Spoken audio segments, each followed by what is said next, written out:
Enfin, aujourd'hui, c'est la commémoration d'une date très importante dans l'histoire de la Casamance, à l'occurrence le 12 mai 1886, date à laquelle la Casamance va quitter la mouvance portugaise pour la mouvance française. Bon, je pense que l'histoire de la Casamance n'est pas connue.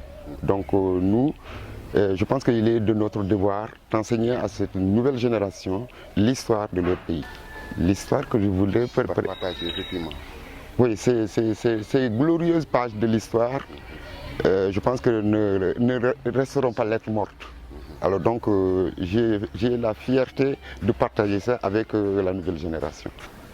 Oui. Non, on a fait un rappel historique sur la période coloniale que la Casamance a traversée et encore les souffrances aussi que la Casamance a endurées. D'ailleurs, je profite de l'occasion aussi pour lancer un appel à la paix parce que la Casamance a enduré énormément de souffrances.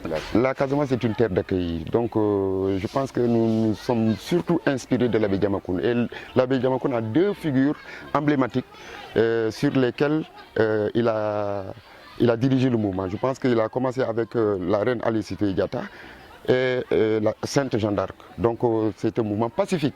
Oui. Et c'est pourquoi nous avons énormément consacré aussi des séminaires sur la non-violence. Oui. Parce qu'il nous disait souvent que la violence, c'est l'expression des désespérés.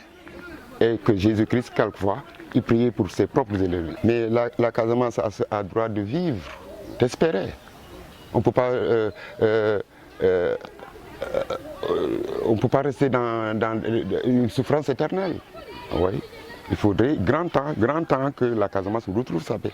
Bon, une main tendue. Hein. Oui. Je pense que les autorités aussi doivent regarder encore en arrière et penser à ce que la Casamance retrouve sa paix.